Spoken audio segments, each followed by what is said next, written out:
An na cíad cúgad a céad, chud Richard Dimbleby agus Sgioba camara von the BhBC cuairt me himicheal in Eilean Sgitheanach, agus at the genny prògram addiseach a bha gofi mar fars gin in hre about Bhreatainn.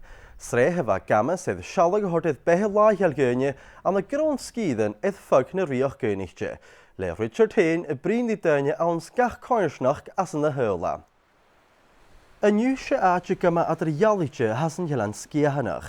Yn at yr ialach agus smó, sic fel yn Eilean yn isio ciantje di tir môr na halabe, le drochid a chai osglwg an y neu ciadjiag nach yd sa coig, leis yn da chwyd stri agus einrich na chos. Nu da chai about Bhreatainn a dhéanú an an cúgad a céad, was díad a chud críoch a chuid dòigh-beatha edd lochan yn stór an an cheann tua in Eilean. Rút a bhana anas na lá agus specavich meintse in Eilean edd crid grotorochid edd feadh. Ha adamh slói Eilean a cheo iniu ag iad na sarde na bha an cúgad a céad, le choras 9,000 a feadachan an hacadí began agus 8,000 ag gnáim. Rút a bhí na holacha gan dhéine noch as a phrógram agus iad sy'n y cai mar a bha adamh an chlóiad cnianig, cwyd sé chyn lesachi a bha ddiecyn as a sgìre. Díadach mar a bha na da chai about Bhreatainn a dhéanú, ha tuarasach go cheart chud cútramach a niu ach gyfela edd aadjyn a smó a gáil an an economy na sgìre. Agus, cles an lániu cha bwrin sgríp a gáil gan an Eilean Sgitheanach gwn imarag a hort edd a chulian, agus an éin i bha tína choiseach agus a reps na beantain. Seo, about Bhreatainn, Isle of Skye.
We are 200 miles from Edinburgh, nearly 600 from London, approaching Portree, the capital.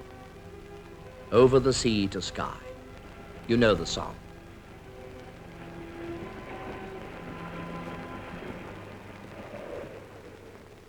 Yet it's a song that sings of the other side of the island. It tells the story of a man and a woman and the events of a few hours in history.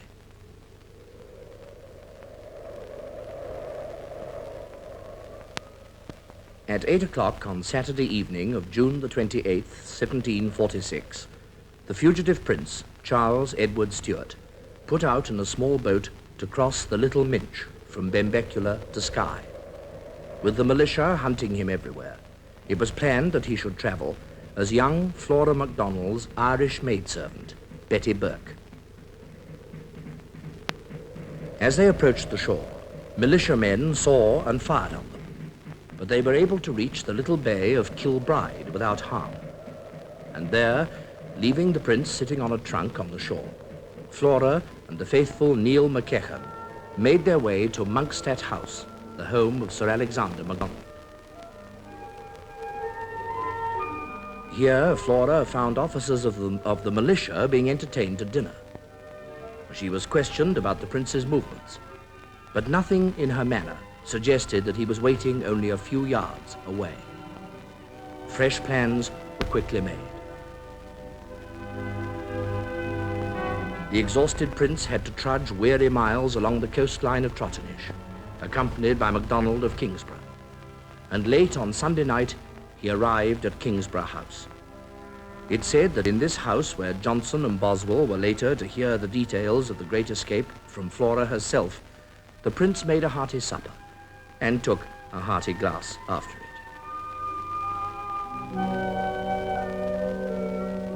Late on Monday afternoon, he set out in disguise again to walk in heavy rain 8 miles eastward.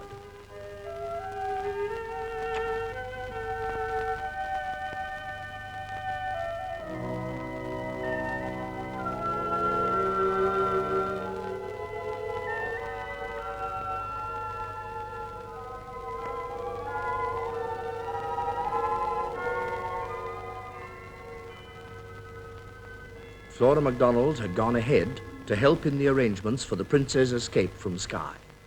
And in this village of Portree, she met him for the last time.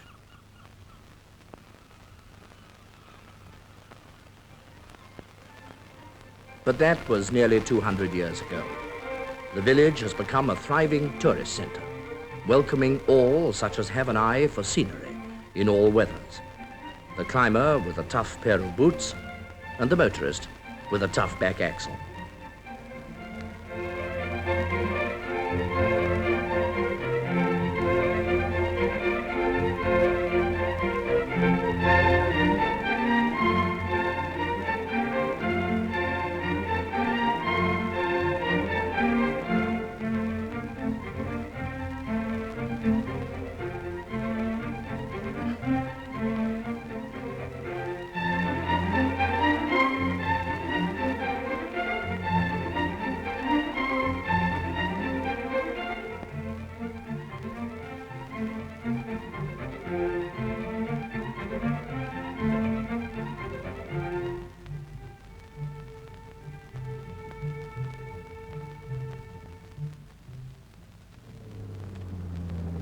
From Portree, the normal procedure is to board a bus for a tour of the beauty spots. It'll be a long journey. Skye is the largest of the Hebrides. It will be a rewarding journey. Skye may be over-romanticized, but there is an abiding appeal in its sinuous sea lochs, in the mercurial changes of the Coolin Hills, in sunshine and in mist, in the infinite variety of the bright light. Skye is not paradise, but it often looks like it.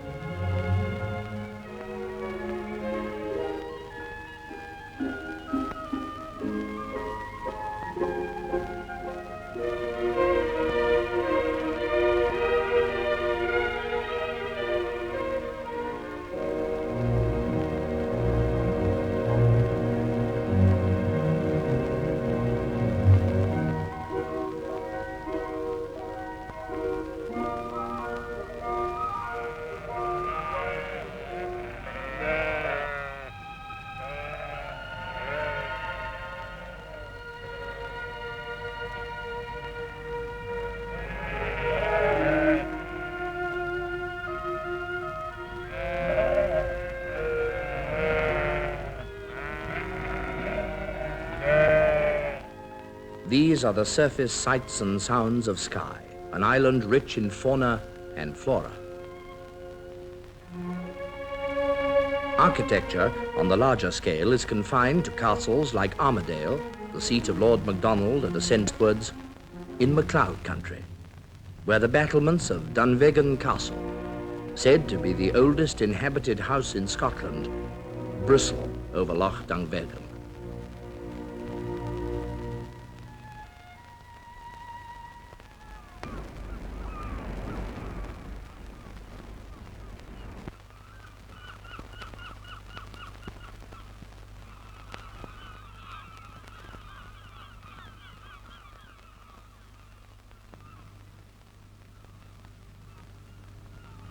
Today, Dunvegan is the home of the 28th chieftain of the clan Macleod, and the chieftain is a woman, Dame Flora Macleod of Macleod. You know, even on a misty, rather drizzly day like this, Dame Flora, that's a splendid view, particularly the mountain. It reminds me very much of Table Mountain, you know, near Cape Town. You said it quite right, Mr. Dimbleby. It's our Table Mountain. And I'll tell you the story. Many hundreds of years ago, one of my ancestors was in Holyrood visiting the King of Scotland. And he was entertained at a very superb banquet in Holyrood Palace, and the courtiers twitted him with the magnificence of the entertainment in Edinburgh and the poor, hard conditions that he endured here. And my ancestor, not to be daunted, at once invited the king to come and feast at Dunvegan. And he prepared a magnificent banquet for him on the top of the table, and the clansmen stood around with lighted torches, and they had the king beat cold. Dinner on the mountaintop. I hope it was a good one with that climb. You know, Dame Flora, something I wanted to ask you. One always associates the chieftainship of a clan with a man. Now, how is it that you come to be, as a woman, the head of the Clan Macleod? It is a great misfortune that the 28th chief of Clan Macleod, though in the direct line, should be a woman. My grandfather had 4 sons and was surely entitled to think he'd secured the succession. Yes. But he only had 1 grandson, and he was killed as quite a boy at the beginning of the First War. Oh, I see. Then it came to the eldest daughter of the last chief. And into good hands, I think, for all that. Thank you. What does it mean to you, really, to be the chief of the clan? Well, it's a very proud and wonderful thing to be. In olden days, the chiefs were men who led the clan in battle. But I, as a woman, feel myself to be the mother of the clan. And I've a very good excuse for calling myself mother, because clan is the Gaelic word for children. Yes. Did you know that? I didn't. And Mac means son of. So when people say they belong to Clan Macleod, they are actually saying, I am the son of the children of the son of Loud. Well then, they're a family. And if there's a family, we all belong to each other. And it doesn't matter a bit where we live. Wherever a Macleod is, he feels that he's akin to all the other Macleods. That must be a nice, Wonderful. cozy family feeling. Lovely. Wonderful. You say no matter where you live. I assume, by your love and understanding of all this, that you were born and brought up here. Well, actually, I wasn't. I was born in 10 Downing Street. Downing Street? You look rather surprised, Mr. Dimbleby. I am. Why? How were you born there? Well, my grandfather was Chancellor of the Exchequer when Disraeli was, or Lord Beaconsfield as he was then, was Prime Minister. And they were very good friends, and my grandfather had a large family, and Disraeli was a widower, and the kind friends exchanged houses, and I naturally was born in my mother's home. You must be one of the only people who ever was born in number 10 Downing Street, I think. As far as I know. I've been reading, Dame Flora, that in the last year or 2 or 3, you've been doing a great deal of gathering the clan together here from all over the world. How did that start? It started long ago with the first coronation. I invited or was it the Jubilee, when I invited Macleods from all over the world to come and be entertained here. But now we have every year a Dunvegan Day during Skye Week, and we invite, which is especially a Macleod Day, and we have Macleods from all over the world to attend it, and who come, they feel that they're coming home, and it is a homecoming for them. I suppose that during the centuries, many famous people must have come to this castle. Oh, indeed they have. Rob Roy and Flora Macleod and General Wolfe, the late King and the Queen Mother, when they were Duke and Duchess of York, and of course the great historical visit of Dr. Johnson and Boswell. I'd awfully like to show you in the library what he wrote about Dunvegan. Boswell? Boswell. In his tour of the Hebrides? Surely. I'd love to see that. Well, will you come and I'll show you? Rather.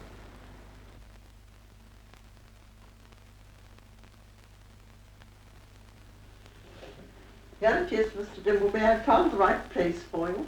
Will you sit down and read? I will. Thanks very much.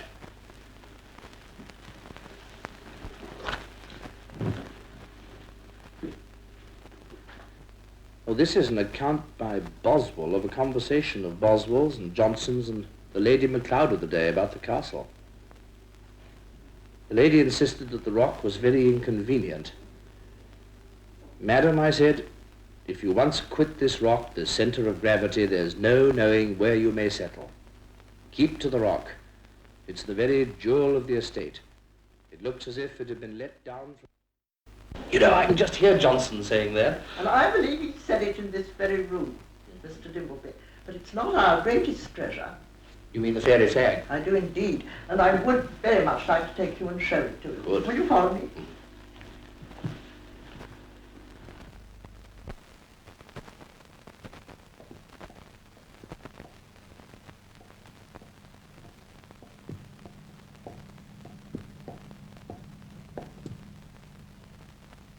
This is our magical, wonder-working fairy flag, which has guarded the castle and the clan and the chief for many, many hundreds of years. It's a mystery, you know. We don't know where it came from or how it came here. There are the lovely stories which people tell here of the chief who married a fairy wife in 1360 and of the fairy who wrapped the baby in the flag. But I think probably the real story is that it came from the East, possibly from the Crusades. The wise men who have mounted it, and you can see that it's gossamer thread, it's transparent, it has been through my ring. Yes. That it was looked upon as great treasure in the East, and that because the dons made upon it were made in the East before it ever left its home. And there's a very fascinating idea that Harold Hardrada, who was the famous Viking, and the clan is descended from the Vikings, brought that flag back with him from the Holy Land. And when he got back to Norway, he claimed that the greatest of all his treasures was his banner, Landøyde, which has a horrid meaning, you know, ravager of lands. But Harold Hardrada said that it always brought him victory.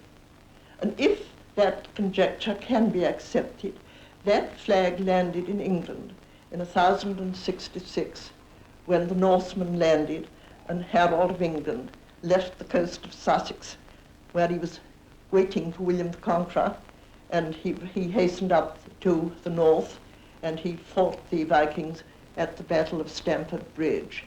And the flag was withdrawn after defeat by the Norsemen to their ships. But that flag does still protect and guard us. To this day? To this day. And does that mean that you believe in fairy power to this day? Completely.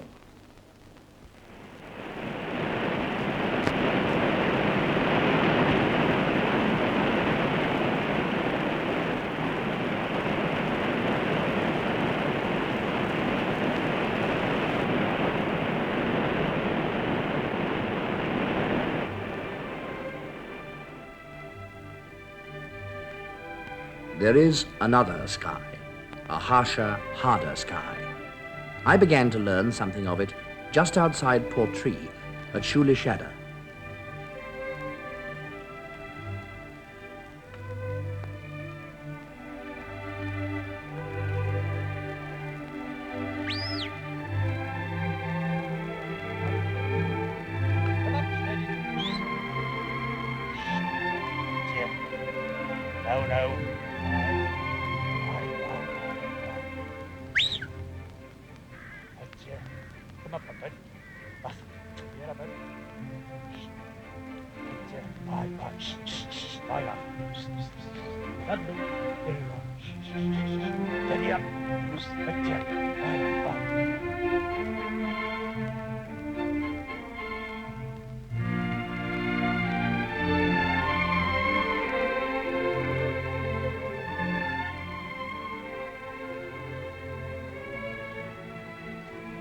Tell me if Mr. Nicholson's about.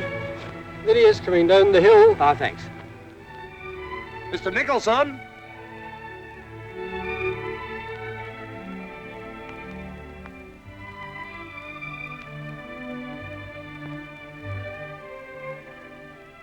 Hello, Mr. Nicholson. How are you? I was just looking up at the sky, wondering about the weather. Oh, it's fairly good today. It hasn't been so good for many's a day, but it doesn't look like carrying on for too long, even of this. I'm told you've had a very bad winter. Oh, a very bad indeed. It's raining continuously. We had a lot of loss in our stock owing to the wet weather. What stock is that? The sheep, Oh, sheep, especially. chiefly. Oh, the sheep. I noticed also walking up, in fact, here too, it's We didn't get squelchy our here. hay cut. It's very wet. See that? Yes, you can see the water coming up. Switching up through it. Tell me, the average croft here that's farmed on Skye, how big is it? Oh, well, it's in fact from an acre or for 2 acres to 50. But a lot of people think that a croft, that it's a house, but it's not. It's a piece of land owned by the crofter, by paying rent for it. He owns the house, we own the house. That's funny. I always thought the croft was the house. No, the land around it. The land belongs to the landlord. We pay rent, but the house belongs to the crofter. Now, supposing that the weather this last year or so had been good and not bad, do you reckon that the average small crofter could have made a do of it then? Oh, it would not. We were well off with subsidies and the like of that for the last few years, but still it's not enough to make a living on the land, solely on the land. The croft is far too small. Of course, you're talking now of the man who just relies on sheep only, I suppose. Well, the man that relies on some nuts, for the likes of me, I've got sidelines like potatoes and mulch and things like that along with the sheep.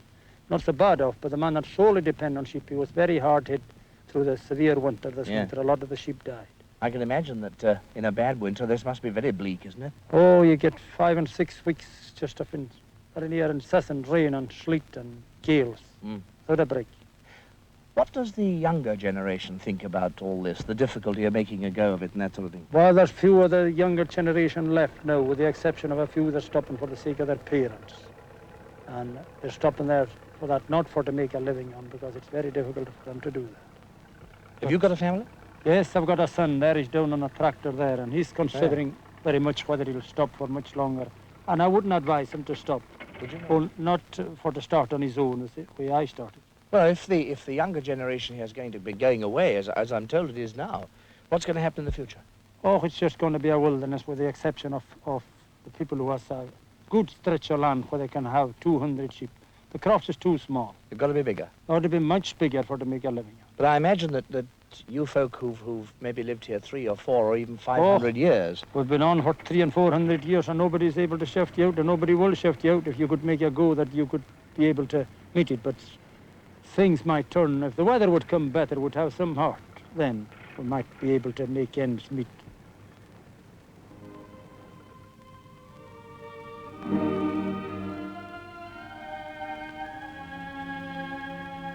There are 2,300 holdings on Skye. The life looks pleasant enough and easy-going from the outside. But in springtime and harvest time, there's no 7-hour day, no 5-hour week, and no great reward at the end.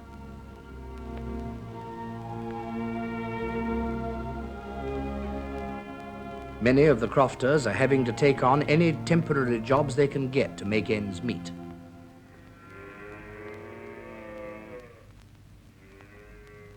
But that's not to say that there are no big farms and fine cattle on the island. There are a few, like Hugh McRae's in Glenbrittle, but there aren't enough of them.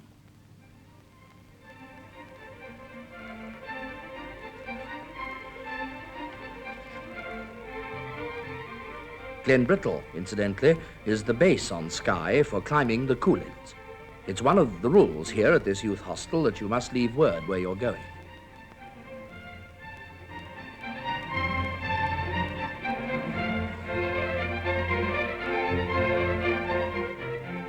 The Coolin are not very high as hills go, but they are unquestionably the most savage and difficult range to climb in the British Isles.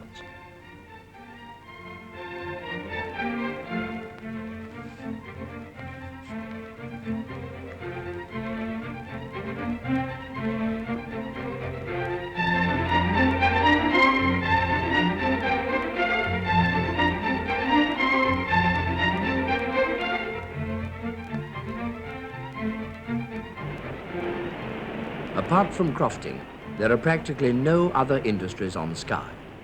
But they say that water which passes through peat and granite has special qualities.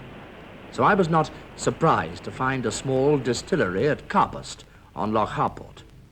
I imagine the work is not uncongenial, but one small distillery can't provide work for an island.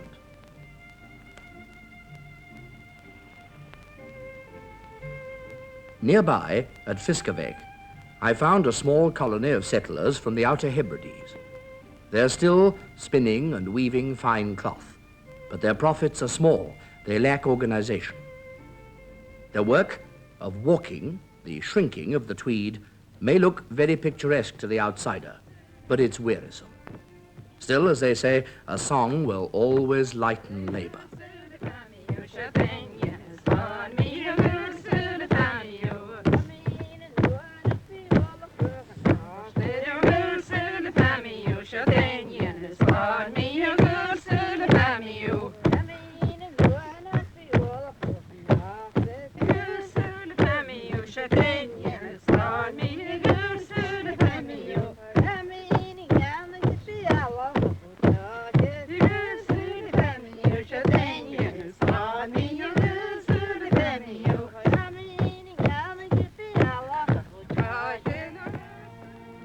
Crofting, distilling, weaving, tourism, they're not enough for Skye. In 1841, the population was over 23,000. By 1911, it had dropped to some 13,000. Today, it's just over 8,000, and it's still dropping. The evidence of decline is plainly written all over the island. In one crofting township, which had a population of 100 50 years ago, there are less than a dozen left, none under 40 years of age. Many of the young folk are leaving to find easier work and better pay packets in the cities of the mainland. Moreover, some of them have developed a taste for social amenities which do not exist on Skye, especially on a Sunday.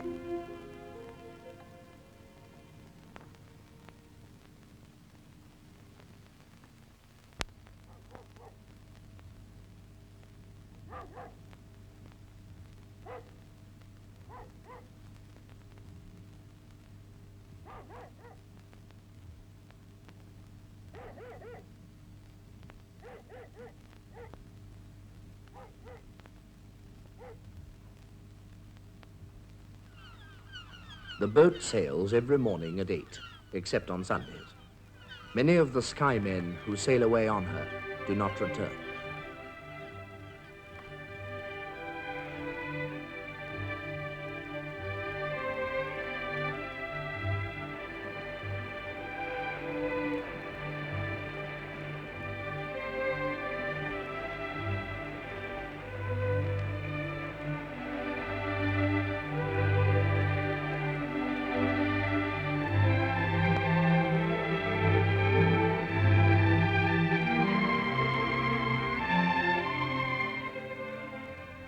But there are fiery spirits like A.W. Nicholson of Struan, or Alley Willie as he's called all over the island, who do hold some very strong opinions on the state of affairs.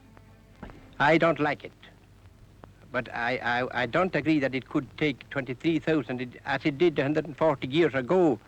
But still, I'm confident it would support another 5,000. Eilean clown the gale. I beg your pardon. I think in Gaelic and speak to you in English. You normally talk Gaelic, do you? I do, yes, sir. Good for you. Well, Yes. it's jolly good of you to talk English now. You say 15,000. How is the place going to carry more young men than it's got already? Well, we first of all we have got to get the agriculture mechanized and brought up to modern standards.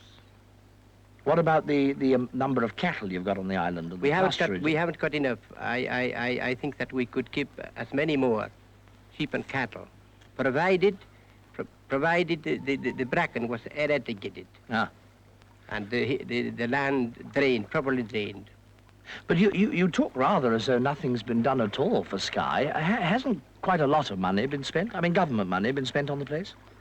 It has been spent. It came to Skye, but it went in fumes. Why fumes? Fumes? Why? Good gracious, officials going about in motor cars since the last 25 years. Thousands and thousands and thousands of pounds have gone away in fumes. We don't want that. We want something real. Something real. I can understand that. Tell me, you feel strongly about this, I know. Have you done anything about it yourself? Well, Practical, I mean. well, I started the Clarion of Skye. I've got a copy of it here.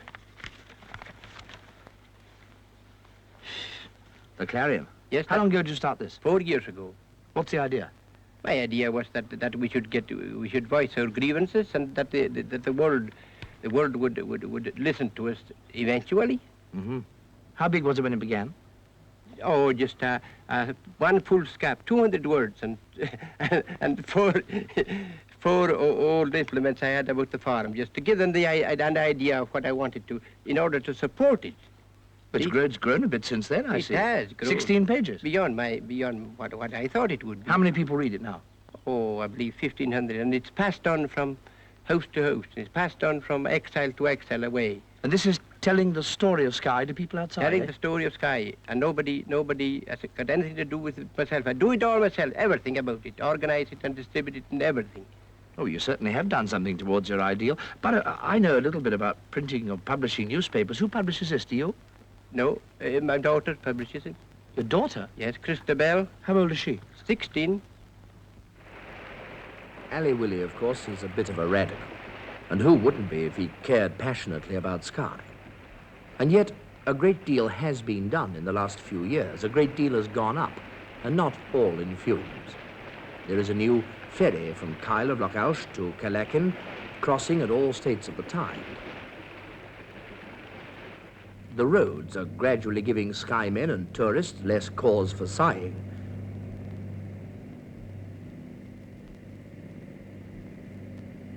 Modern Scandinavian houses have successfully weathered both the rain and the first criticisms of the islanders. But the biggest change came in May 1952. Two lochs, Fata and Leighon, had their water leveled by a new dam. Swelled by a catchment area of 5 square miles, the loch's overflow was harnessed in 3 years to the needs of Skye. Harnessed to fall 350 feet into the turbines by the shore, and to generate enough electricity to do away with the old lamps, and to help agriculture, and to give any new industry the power and the opportunity of growth.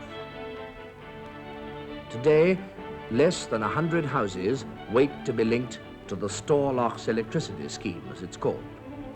And a new pipeline will in time provide a surplus of electricity for use on the mainland. This alone seems an achievement sufficient to justify Ali Willie's monthly slogan on the front page of his newspaper. Onward Skye, it reads. Onward Skye, Queen of the West.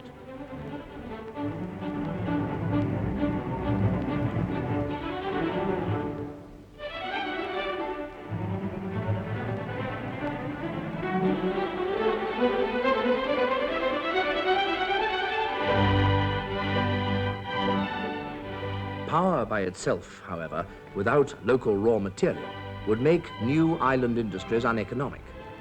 Transport costs alone would be too high. But the search for local wealth has had one small but dramatic success: diatomite. A few years ago, skeleton remains of insects, 47 millions to the cubic inch, were found in a loch here. By crushing and drying these diatomite deposits, an industry grew up at Uig, which may help to employ more Skye men and to provide Britain with an important industrial ingredient which at present we import from America.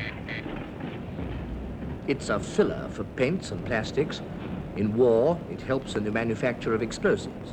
And in peace, among a dozen other uses, it goes as a powder into cosmetics. But not only Skye's industry springs from the soil, entertainment here is equally homemade. And as this Cailead portree shows, it's all the better for that.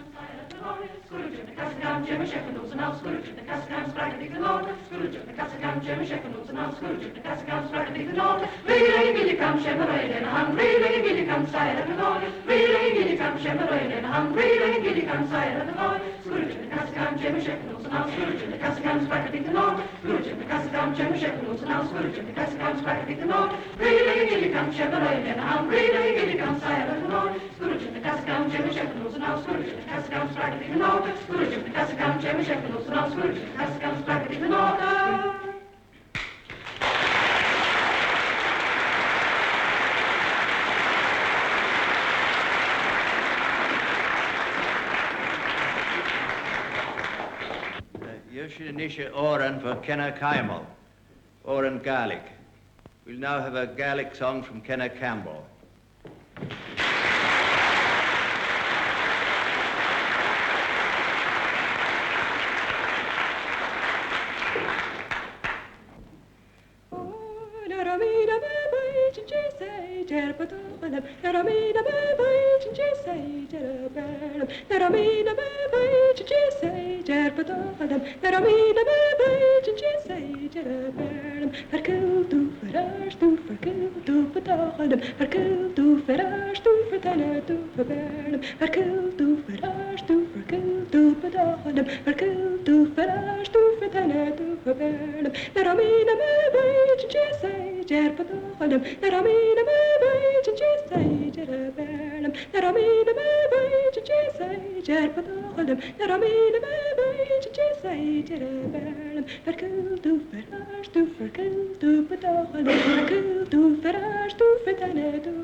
Port 3-4, Inspector speaking. Hello, Inspector.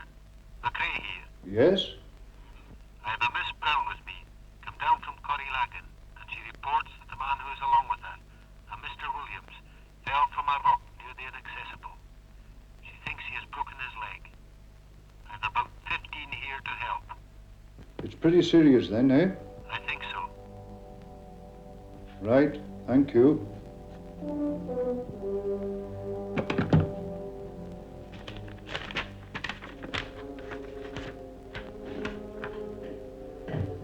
It's a message from Mr. McLean in Brittle. There's been an accident in the Coolins. There's Mr. Williams pretty badly injured. Will you go up to the Skye Gathering Hall and call on Gray and Dewar from the Caisteal there?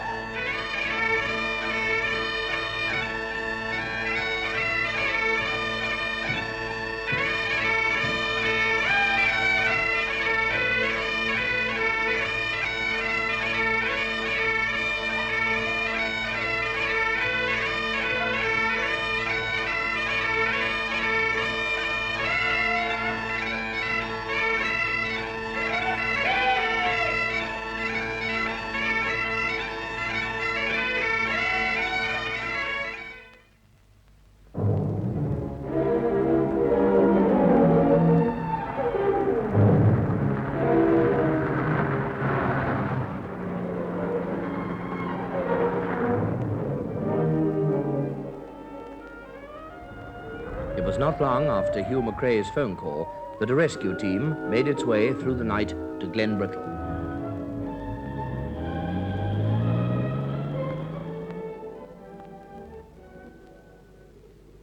By first light, the party had set off for the Keogh. Policemen, postmen and crofters.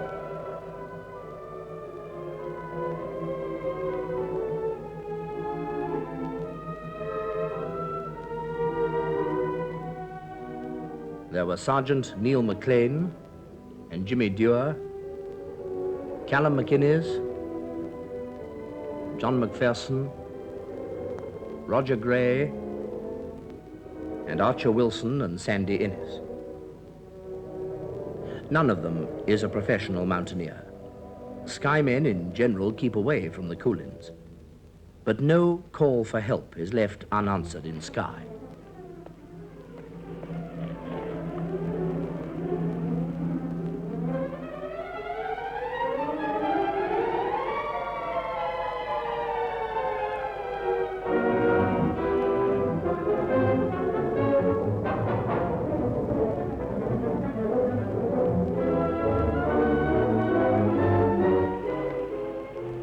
life to these islanders may have a worth greater than city dwellers can understand, for so much life has been departing over the years. Call it what you will, the struggle of Skye folk against hostile nature, or abiding faith.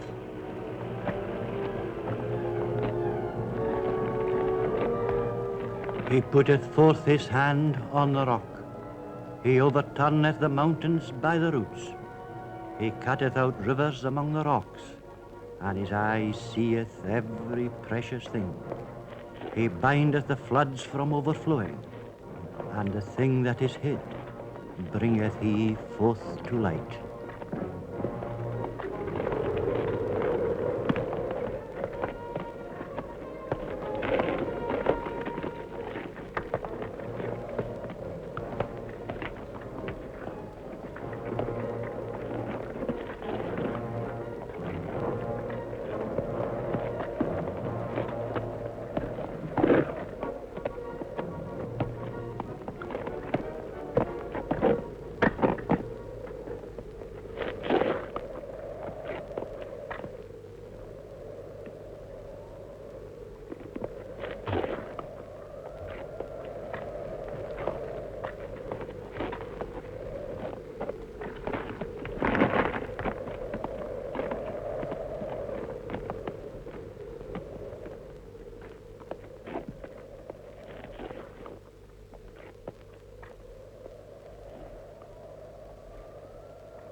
The job is done. The Skyeman goes back to work. It's always unremitting, never easy. If the mainlander has often waxed romantic over Skye, it's not been the Skyeman's fault. The people here are not sentimental about themselves. Life's been too hard.